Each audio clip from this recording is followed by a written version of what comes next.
Shalom Bapak Ibu, saudara-saudara semua yang dikasihi Tuhan. Ada sukacita hari ini.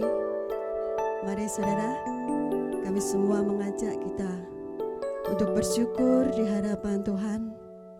Biarlah karena kasih dan kemurahan Tuhan, kita mau beribadah pagi hari ini dengan penuh sukacita. Dan kami yakin dan percaya lawatan Tuhan boleh terjadi dimanapun saudara berada. Tetap berada di rumah untuk senantiasa menikmati hadirat Tuhan yang penuh sukacita. Biar pagi hari ini kita mau terbang tinggi. Kita mau seperti Raja Wali. Kita mau merasakan hadirat Tuhan. Melintasi gunung, melintasi badai hidup.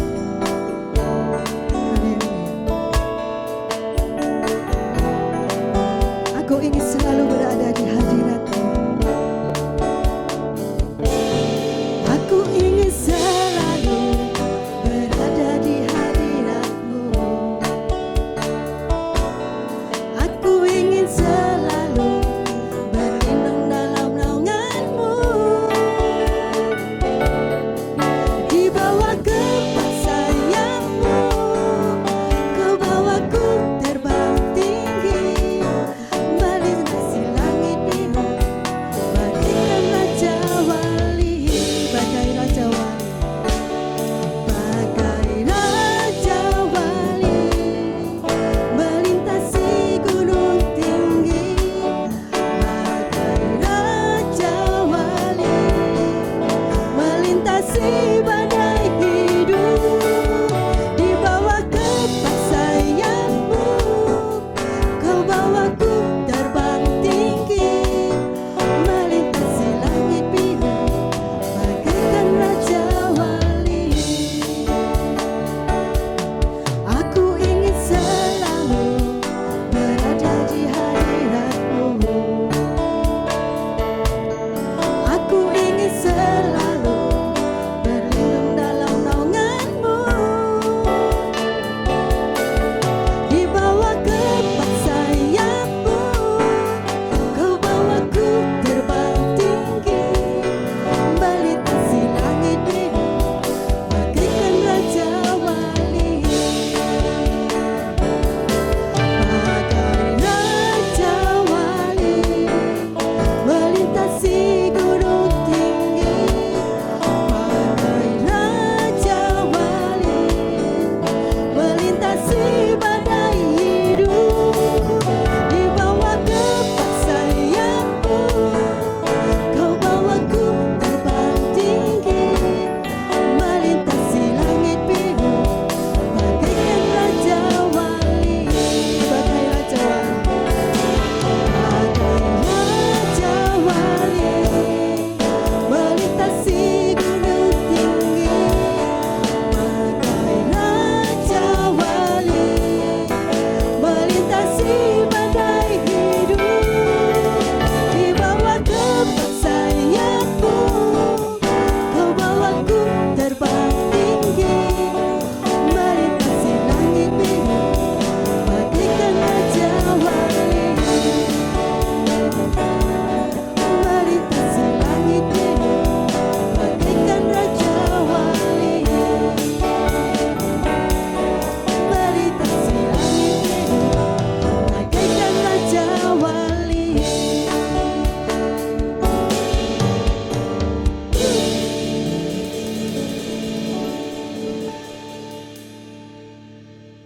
Biarlah sukacita selalu ada di dalam kita. Saudara, dalam keadaan apapun dalam hidup kita saat ini, kita percaya tangan Tuhan selalu menopang hidup kita. Bahwa keadaan saat ini, walaupun langit tampak suram,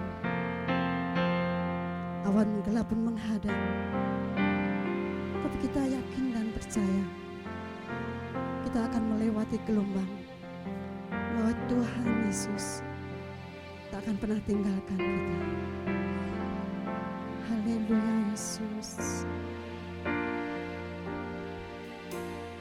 Tiada pernah ku ragukan kasih setiamu ya Tuhan. Setiap waktu dalam hidupku tak pernah kau tinggalkan. Meski langit tanpa surut, meski langit tanpa surut, awan gelap pun menghadap, hadapi badai, lewati gelombang, tak pernah kau tinggalkan diriku. Walau seribu rebah, walau seribu rebah di sisiku, kau tetaplah Allah penolongku. Walau 10.000 rebah di kananku, takkan ku goyah sebab Yesus sertaku. Mari saudara kita mau pujikan pujian ini dengan sepenuh hati kita. Ku ragukan kasih setiamu ya Tuhan. Setiap waktu dalam hidupku tak pernah kau tinggalkan. Meski langit tanpa surut,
seribu rebah di sisiku,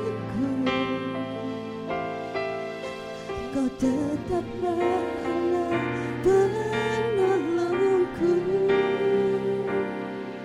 Walau 10.000 rebah di kananku, takkan ku goyah, sebab Yesus sertaku. Walau 1000 rebah di sisiku, Kau tetaplah Allah penolongku. Walau 10.000 rebah di kananku, takkan ku goyah, sebab Yesus sertaku. Takkan ku goyah, sebab Yesus sertaku.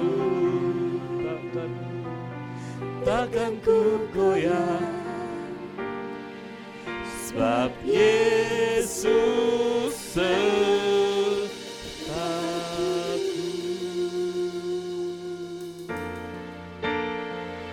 Terima kasih Tuhan Yesus, pagi ini kami boleh bersekutu bersama-sama memuji, memuliakan Engkau. Kami seperti Raja Wali, dan kami memuji Engkau kebesaran-Mu itu Tuhan. Terima kasih Tuhan. Sebentar Tuhan kami rindu diberkati firman-Mu. Berbicaralah Tuhan atas kami. Pakai hamba-Mu untuk menyatakan isi hati Tuhan. Sehingga nama-Mu dipermuliakan, nama-Mu diagungkan, dan firman-Mu mengubahkan kehidupan kami. Terima kasih Tuhan. Ampunkan dosa kami. Di dalam nama Yesus Kristus kami naikkan doa ucap syukur kami. Amin. Shalom Bapak Ibu Saudara, kekasih Tuhan, dimanapun Bapak Ibu Saudara berada, saya yakin dan percaya bahwa Tuhan selalu ada dan memberkati Bapak Ibu Saudara dalam segala keadaan saudara. Bapak Ibu Saudara yang kasih Tuhan, beberapa hari yang lalu kita telah memperingati kenaikan Tuhan Yesus Kristus. Dan kenaikannya pasti memberikan dampak dalam setiap kehidupan umat percaya. Pagi ini kita mau belajar bersama-sama dari dampak kenaikan Tuhan Yesus Kristus. Minggu yang lalu kita belajar bersama-sama bagaimana menanti janji Bapa itu. Pagi ini kita mau belajar bersama-sama bagaimana semestinya orang percaya itu memiliki dampak dari kenaikan Tuhan Yesus Kristus. Kisah para rasul ayat familiarnya di dalam pasal pertama ayat yang 8. Namun pagi ini kita mau renungkan firman Tuhan bersama-sama dari kisah para rasul pasal pertama ayat yang ke-9, Bapak Ibu Saudara. Firman Tuhan berkata demikian. Sesudah ia mengatakan demikian, terangkatlah ia, disaksikan oleh mereka, dan awan menutupinya dari pandangan mereka.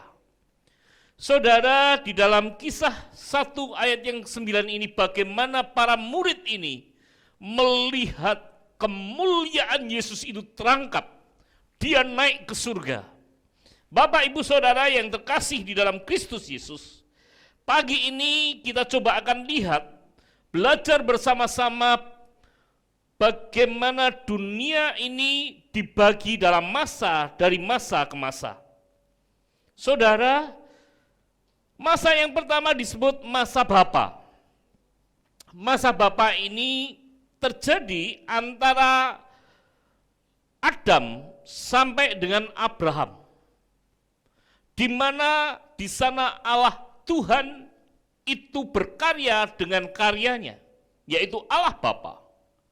Selanjutnya masa anak, Bapak Ibu Saudara. Masa anak ini ada sejak Abraham sampai karya Tuhan Yesus Kristus, di mana sejak Abraham sampai Tuhan Yesus ini disebut masa zaman anak.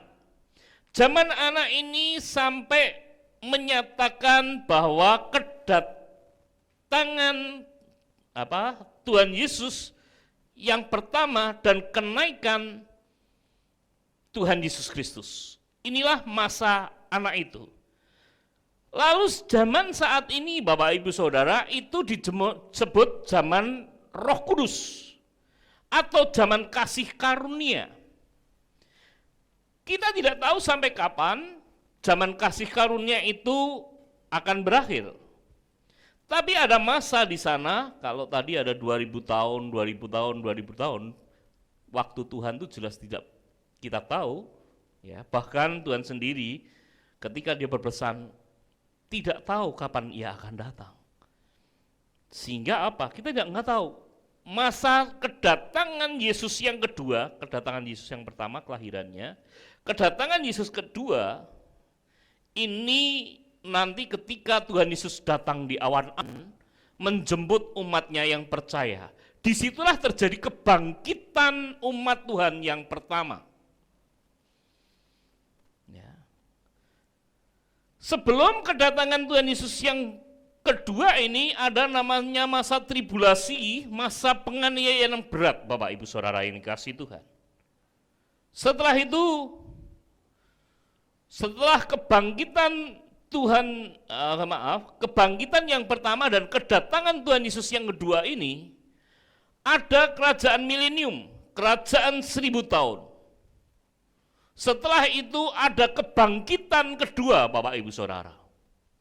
Kebangkitan kedua ini menempatkan Yesus duduk di tahta putihnya, dia menyatakan orang-orang yang benar-benar diselamatkan di sana dari kitab kehidupannya. Nanti Bapak Ibu Saudara bisa dibaca dalam kitab Wahyu. Dan setelah itu ada namanya Yerusalem baru, dunia baru ada di sana. Saudara yang dikasihi Tuhan, kalau pagi ini kita belajar bersama-sama tentang kenaikan Tuhan Yesus Kristus, kita tidak bisa meninggalkan sejarah daripada perjanjian lama yang sudah ada. Semuanya ada ikatan, zaman Bapa, zaman Anak, dan kenaikan Tuhan Yesus Kristus, zaman Roh Kudus, semuanya dalam satu kesatuan yang tidak terpisahkan. Saudara yang dikasihi Tuhan, tentunya ketika Tuhan Yesus itu naik ke surga, Tuhan ini memiliki maksud dan tujuan. Tuhan ini memiliki rancangan, Tuhan ini memiliki suatu karya di dalam hidupnya. Tujuan daripada Tuhan Yesus naik ke surga adalah yang pertama adalah membuktikan Tuhan Yesus itu berkuasa di bumi dan di surga. Dan menyatakan pula bahwa Tuhan Yesus itu berasal dari surga. Dia membuktikan itu, Bapak Ibu Saudara. Matius 28 ayat 18, di sana aku telah diberikan kuasa. Tuhan Yesus diberikan kuasa di bumi dan di surga. Yohanes 3 ayat 31, Yohanes 8 ayat 23, semuanya menjelaskan di sana bahwa Tuhan naik ke surga.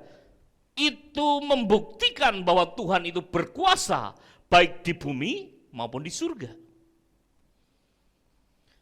Tujuan Tuhan Yesus naik ke surga yang kedua ya adalah menyiapkan tempat di surga untuk umat yang percaya. Jadi ketika Tuhan Yesus naik ke surga, menyiapkan tempat bagi kita ya, yang percaya. Di dalam Yohanes 14 ayat 2 dan 3. Dan tujuan yang ketiga, Tuhan Yesus naik ke surga. Tanpa Tuhan Yesus naik ke surga, maka Roh Kudus tidak akan dicurahkan bagi umatnya. Kisah para Rasul 1 ayat yang 5, Kisah para Rasul 2 ayat 1 sampai 13, berbicara tentang Pentakosta di sana. Yohanes 14 ayat 18 dan 26. Di sana menyatakan dengan jelas bahwa tujuan Tuhan Yesus naik ke surga agar umatnya yang percaya ini dapat menerima kuasa Roh Kudus. Saudaraku yang dikasihi Tuhan, pagi ini kita telah belajar bersama-sama dari zaman ke zaman. Lalu tujuan Tuhan Yesus itu naik ke surga. Tapi yang terpenting, dampaknya bagi kita yang percaya kepada Tuhan, itu mestinya ada. Dampak yang pertama yang harus terjadi dalam kehidupan kita adalah ada pembaharuan hidup. Ada pembaharuan hidup. Pembaharuan yang dimaksud di sana adalah pembaharuan dari perkara kedagingan atau dunia berubah menjadi perkara roh. Pola hidupnya dari pola kedagingan diubah menjadi pola roh. Pembaharuan hidup ini terjadi ketika kuasa Roh Kudus itu bekerja bagi umat Tuhan. Kisah Para Rasul 1 ayat yang ke-6, firman Tuhan berkata demikian, Bapak Ibu Saudara. Karena itu ketika mereka berkumpul bersama-sama, mereka bertanya kepadanya, Tuhan, apakah ini waktunya Engkau memulihkan kerajaan bagi Israel? Orientasi umat Tuhan kala itu adalah bagaimana Tuhan Yesus ini memulihkan keadaan umat Israel. Orientasinya adalah Tuhan Yesus ini diharapkan memulihkan keadaan Israel dari segi fisik. Tuhan Yesus tidak memiliki tujuan spesifik untuk itu. Tetapi Tuhan Yesus ingin memulihkan secara rohani kehidupan umat Israel. Kehidupan umat orang percaya. Dan inilah yang sebenarnya dikehendaki oleh Tuhan, bahwa pembaharuan hidup rohanilah yang harusnya terjadi. Kenaikan Tuhan Yesus mengubahkan kehidupan pola pikir dunia menjadi pola pikir rohani. Kalau kita lihat tadi di dalam Kisah Para Rasul 1 ayat yang ke-6, di sana para murid ini menanyakan, Tuhan, Engkau akan memulihkan Israel. Orientasinya orientasi dunia. Tapi sebenarnya Tuhan sedang merancangkan pemulihan secara rohani. Saudara yang dikasihi Tuhan, pemulihan secara rohani di sini adalah yang tadinya hidup kedagingan, hidup dari kefanaan, hidup dari pola dunia menjadi pola hidup roh. Pola hidup dunia dikuasai oleh kedagingan. Di dalam Galatia pasal yang ke-5 ayat 19 ayat 20 sampai dengan 21, bagaimana orang yang hidupnya itu hidup dalam duniawi atau kedagingan. Hidup di dalam duniawi, apa yang ada di dalam firman Tuhan ini? Coba kita baca sekarang. Galatia 5 ayat 19 sampai dengan 21. Pekerjaan dari nafsu kedagingan sudah jelas, yaitu dosa seksual, kecemaran, hawa nafsu, penyembahan berhala, kuasa gelap, kebencian, perbantahan, iri hati, kemarahan yang tak terkendali, kepentingan diri sendiri, perselisihan, perpecahan, kecemburuan, mabuk-mabukan, pesta pora, dan sejenisnya. Aku mengingatkan kamu sekarang seperti yang sudah aku peringatkan sebelumnya. Siapa yang melakukan hal-hal itu tidak akan mewarisi kerajaan Allah. Orang yang hidupnya di dalam hidup dunia, pola hidup dunia, jelas dia bukan anggota kerajaan Allah. Pola hidup di dunia tadi disebutkan dosa seksual, kecemaran, hawa nafsu, penyembahan berhala. Ya, kalau berhala zaman sekarang itu banyak. HP bisa menjadi berhala saudara. Pertemanan bisa menjadi berhala saudara. Bahkan pekerjaan pun itu bisa menjadi berhala saudara. Hati-hati Bapak Ibu Saudara. Kuasa gelap, kebencian, perbantahan, iri hati, kecemaran. Saudara, di sana berbicara mengenai hidup kedagingan. Semuanya ada di dalam ayat ini adalah ayat-ayat yang berpusat pada kemanusiaan. Kepuasan nafsu, kepuasan kedagingan, kepuasan kesenangan diri, saudara. Saudara yang dikasihi Tuhan, dari pola kedagingan ini, orang yang menerima dan melihat kemuliaan Tuhan melalui kenaikannya, dia akan berubah menjadi pola hidup roh. Pola hidup roh ini berbeda dengan pola kedagingan. Pola hidup roh ini hidupnya berbuah roh. Hidup berbuah roh di dalam Galatia 5 ayat yang ke-22 sampai 23, firman Tuhan berkata, akan tetapi buah roh adalah kasih. Saudara, ternyata kasih ini dari ayat manapun hubungannya selalu kasih.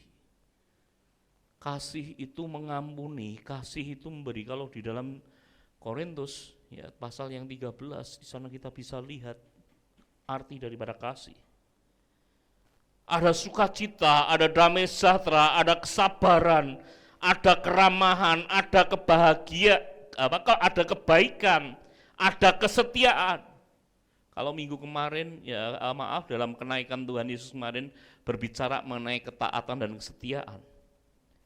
Ada kelemah lembutan, ada penguasaan diri. Ya. Di sanalah hidup di dalam roh itu. Saudara, kalau hidup kita ini hidup di dalam roh, saya yakin dan percaya ada kasih di dalam umat Tuhan.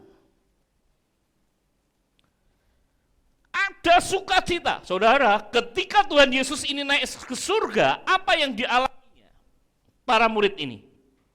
Yang dialami adalah dikatakan di sana, mereka sukacita. Kalau kita renungkan, ini sungguh tidak masuk akal. Kenapa tidak masuk akal?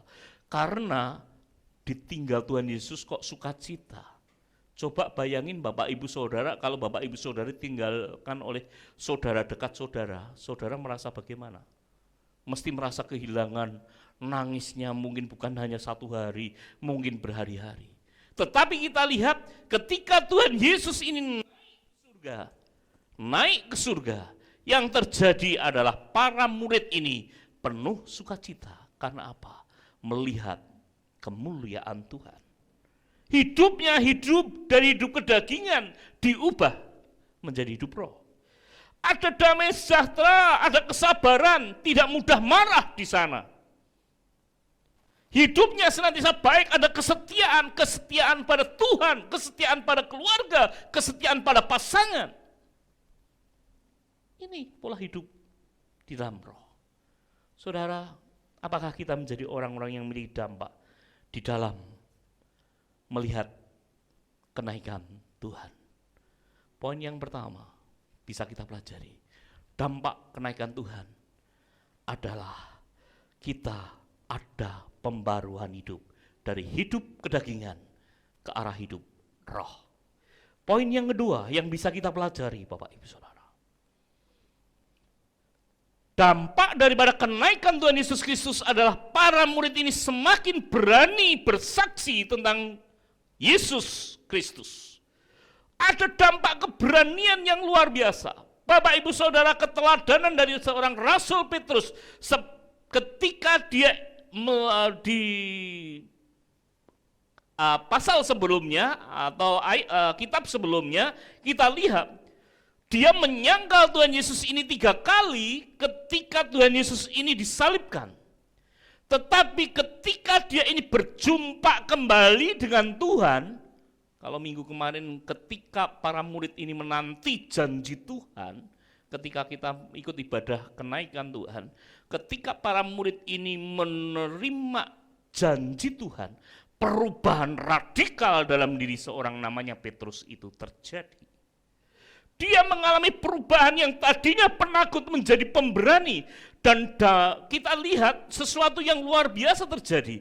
Seorang Rasul Petrus yang tadinya penakut berani mati menjadi martir Kristus dan bahkan dimati di salib terbalik.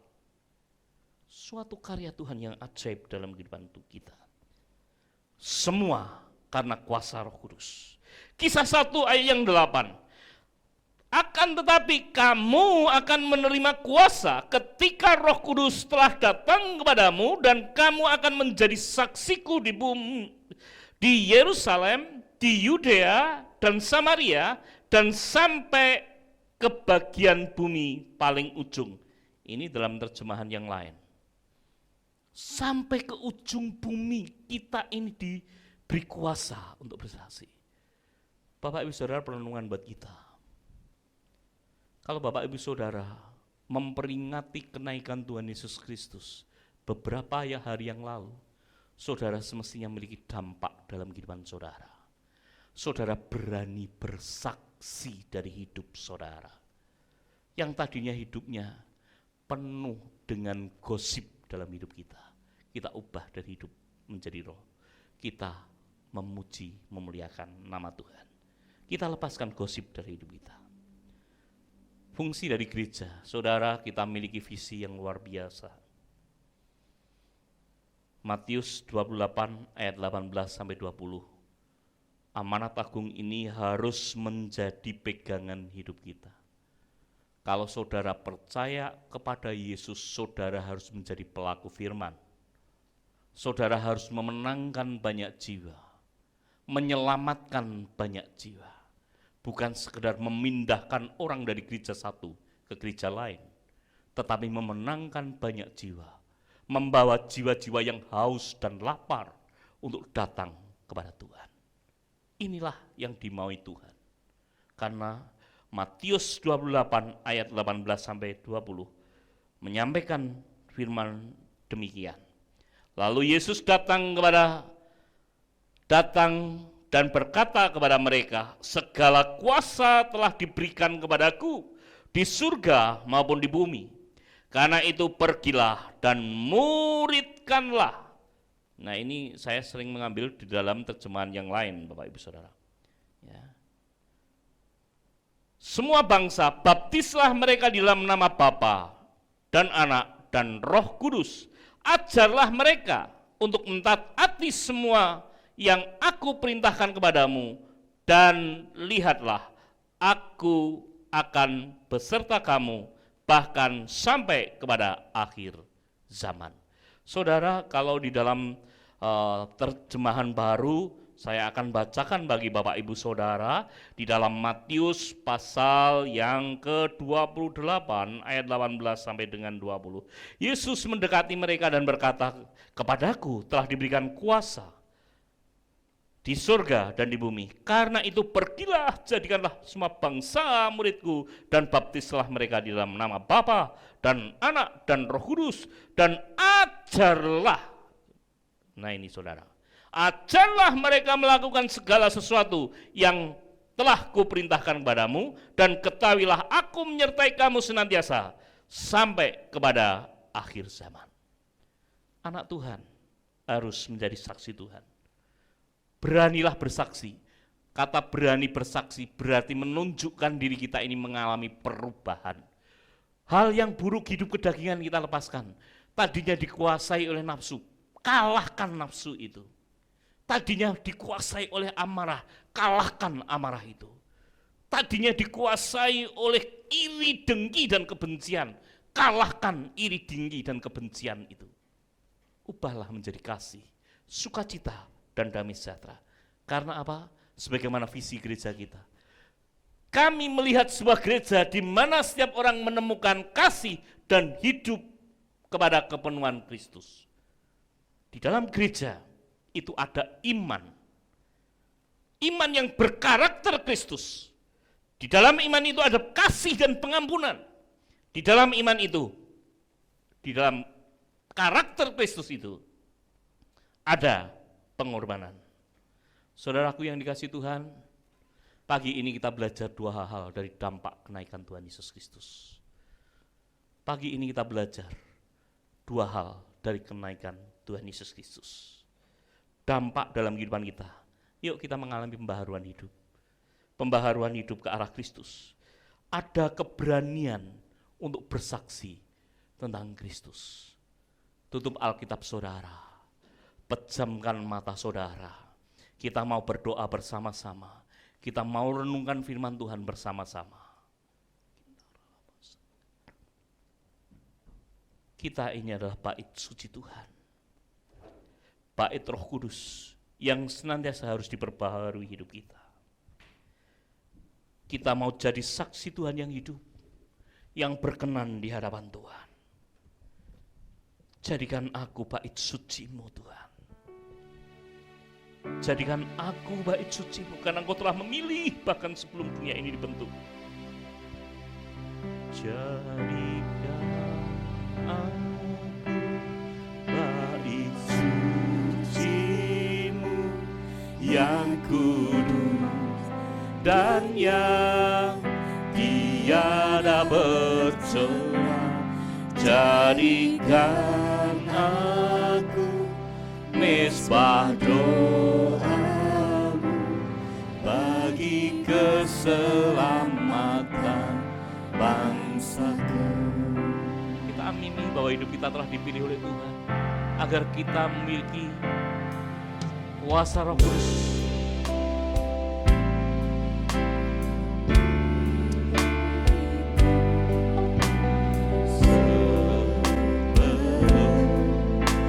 Dunia dibentuk, betapa aku bersyukur padamu, ya Tuhan.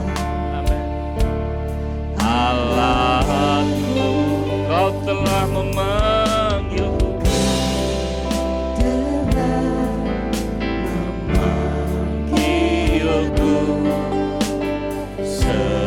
sebagai alat kerajaan-Mu. Inilah Tuhan kami, saksi-Mu yang hidup. Kami melihat dampak akan kenaikan-Mu. Kami dipenuhi oleh Roh Kudus. Kami dipenuhi oleh Roh Kudus Tuhan, sehingga kami mengalami pembaharuan hidup kami. Kami tidak fokus dalam hidup kedagingan kami, namun arah kami adalah arah roh. Hidup berbuah di dalam roh. Ada keberanian bersaksi dari hidup kami, menanggalkan setiap hal yang buruk, yang tidak berkenan di hati Tuhan. Kami menyampaikan saksi bahwa Yesus adalah jalan dan kebenaran dan hidup. Amin. Jadikan aku bait suci-Mu yang kudus dan yang tiada bercela. Jadikan aku mesbah doa-Mu bagi keselamatan bangsaku, bagi keselamatan keluargaku, bagi keselamatan keluargaku, bagi keselamatan keluargaku.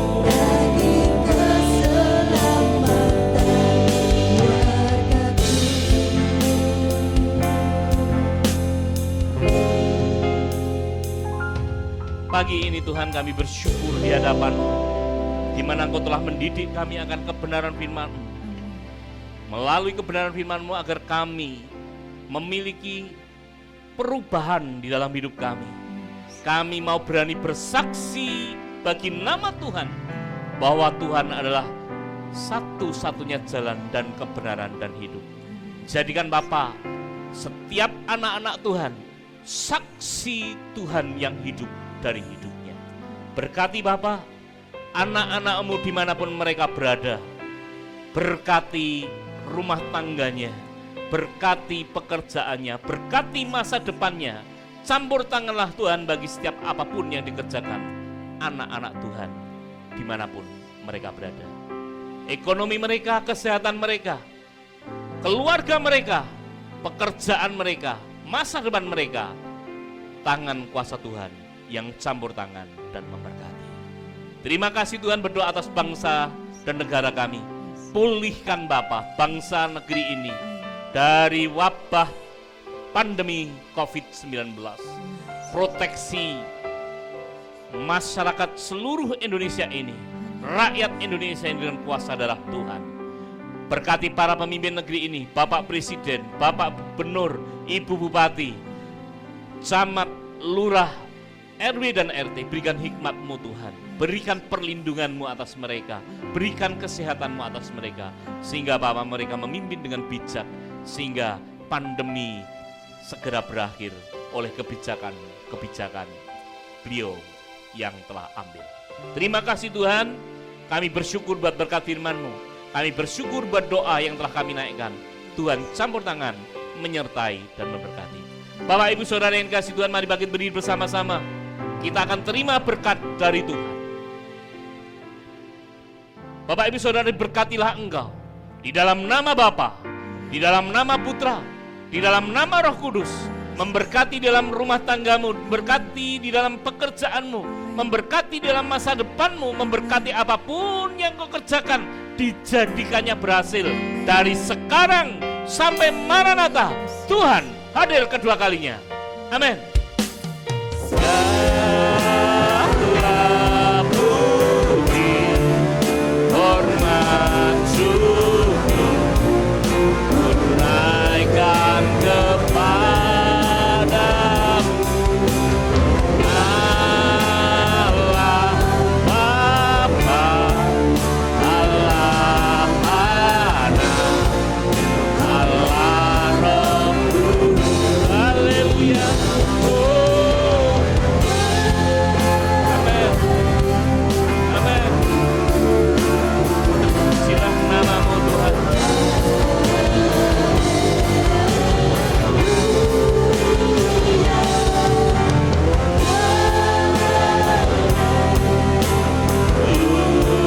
Haleluya. Ketiga yang esa.